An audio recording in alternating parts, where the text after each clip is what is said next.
I was planning on making this video a while ago when I saw how many people were considering Kayvon Thibodeaux better than Aidan Hutchinson. But now the narrative switched to Aidan Hutchinson's better than Kayvon. And now it's a toss-up for who's going to be the first overall pick, Aidan Hutchinson or Kayvon Thibodeaux or even Evan Neal. I've been the #1 Kayvon hater since day one in October, and I've been very vocal about that on Twitter. I constantly, non-stop, relentlessly hated on every little thing he did. Personally, the way I see it, I don't think he's even a top 3, 5, or even a top 10 pick in the 2022 NFL draft. But I'd have to gather my thoughts to see where I'd rank everyone in the draft before I come to that conclusion. But that's going to surprise a lot of people, make a lot of people mad.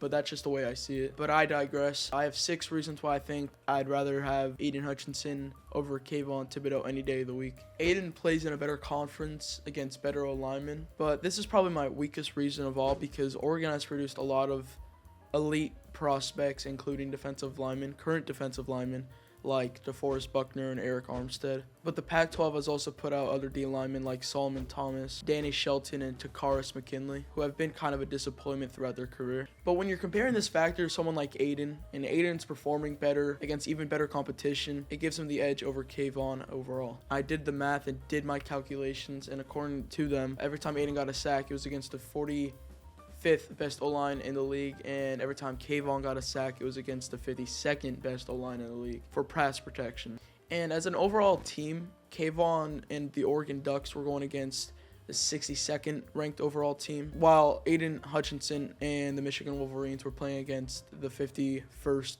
best team in the league. Again, this is probably my weakest reason, but when Aidan is outperforming him on every per snap metric and is going against harder competition, I think in this case, it's worth mentioning, especially to prove my point. My reason number 2 is Aidan Hutchinson has more pass rushing moves than Kayvon. Kayvon has little to no pass rushing moves. When you look at his big plays, it shows him being a freak athlete rather than a technician, which I will admit he has the advantage over Aidan for being an athlete, but barely. We'll have to see the two compete athletically at the combine before we can come to the conclusion of who's the better athlete. But Kayvon is weirdly built smaller than some DBs, actually. It's kind of funny. When you see Kayvon making plays, it's usually him running inside and through the offensive line or around the offensive line and in turn making a play. I mean, that may work in college, but I fear that it'll fail in the NFL. While Aidan has a whole bucket of pass rushing moves, basically every pass rushing move in the book. When Kayvon isn't using his athleticism to his advantage, his main 4 moves are spin move, chop, the occasional swim, and rip. And I don't believe that he has the strength or power to pull off a move like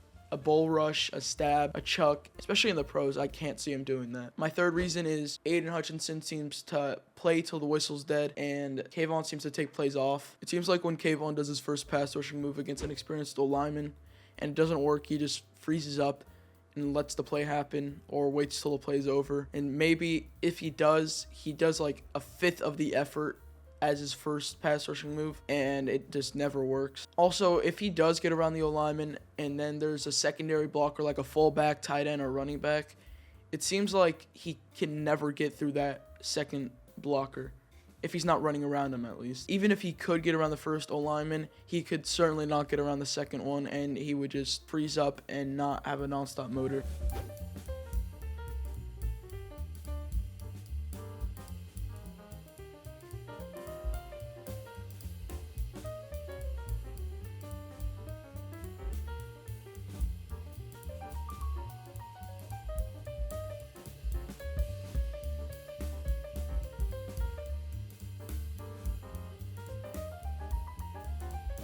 Either they're putting something special in the meal plans for the Utah tight ends, or Kayvon doesn't have a nonstop motor and he's getting locked up by Utah tight ends.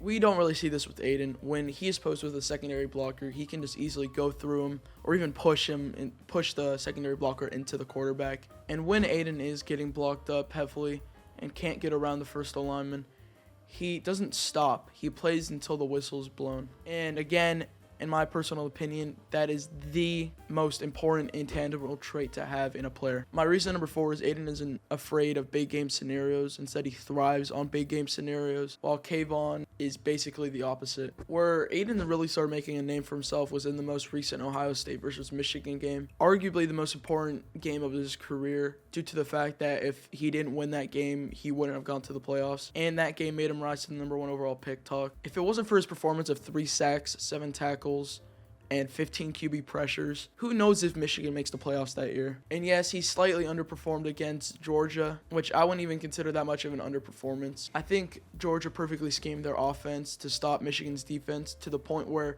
potential top 20 pick David Ojabo didn't even get a single tackle in that game. Even with that being said, Aidan still got 4 tackles and a tackle for a loss, and PFF graded him a 70, which is perfectly average. I don't like using PFF because it's a main source of confirmation bias. Kayvon, however, underperformed heavily against Utah, and it really wasn't 100% due to the scheming of Utah like Aidan was. He racked up 3 tackles and 1 sack, and that 1 sack was 1 in garbage time, and 2, it was kind of an easy sack, and if he didn't get it, it would be kind of embarrassing. And I hear a lot of people calling excuses for Kayvon's underperformance, saying he has no reason to try because he already secured his position as a top pick in the draft and also doesn't want to try a chance of re-injury. I see this argument for Derek Stingley a lot, especially because he fell off a cliff since his freshman year. But I think as we approach the NFL draft, people will start making this excuse for Kayvon underperforming against the Utah game because it is his most recent game. When in reality, not trying in a game shows a lack of effort and shows a lack of effort as an NFL player overall. Such as if you're on a losing team, which Kayvon and Derek Stingley will be on because they are a top pick, they might not want to try as much because why should they try if they're just losing the game? And that's just something I don't want in a player. And even if Kayvon was trying and ignoring that counter argument and ignoring the fact of the chance of re-injury, to play one last game for his college team, it's still a very embarrassing performance by him in that last game. My reason number 5, Aidan was way healthier overall and played in every single game while Kayvon took time off and has been injured off and on. This also isn't a really strong reason, but I think it still gives Aidan the edge over Kayvon overall. Kayvon was out for only 2.5 games, and people have fallen in the draft due to injury with no recurring problem later in their career. As recent as Trey Smith, who has played as a top 5 lineman in his class. That's saying a lot because 5 linemen went in the first round, and he fell to the 6th round for supposed blood clots in his system. And also someone who had lingering injuries in college but didn't really show up in his NFL career was Frank Gore.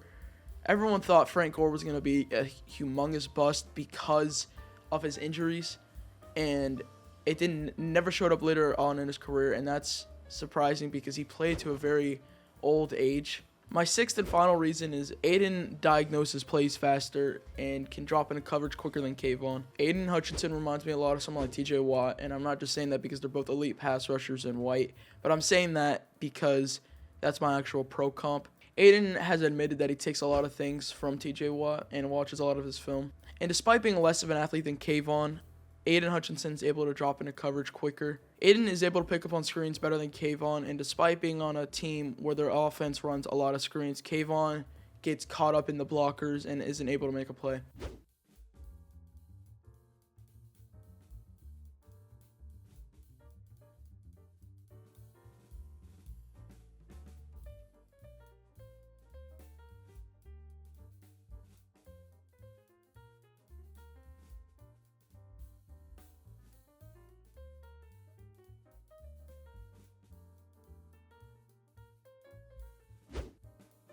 In conclusion, do I think Kayvon Thibodeaux has a high likelihood of busting? Yes. But of course, there's tremendous upside with him due to his athleticism. He's an extremely raw prospect, and if a coach can develop him, he can easily be the best player in this draft. But I just believe when the argument comes for Aidan against Kayvon, I think there's only one right answer, and the answer is clear. It's Aidan Hutchinson. But Kayvon is a first-round talent, and any team that could land him would be lucky to have him. To finish us off, I'm just going to post a bunch of the Lions Discord server I'm in roasting the fuck out of Kayvon Thibodeaux. I hope you enjoy the video, and I'll see you in the next one.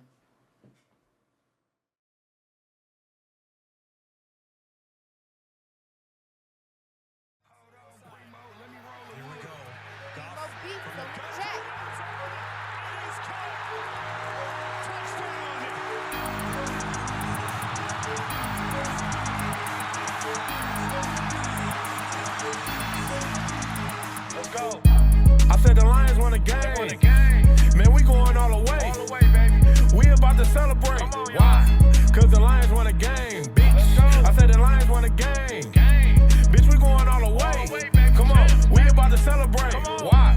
Cause the Lions won a game. Feeling like the champs, it's about to go the fuck down. Jared Goff had 3 fucking touchdowns. Get a whole team bust with them bust down. We just won off a game-winning touchdown. If the Lions win, nigga, then we all win. Even though our record like 1-10. Say something about the Lions, I'm like, come again. We going to the Super Bowl off of 1 win.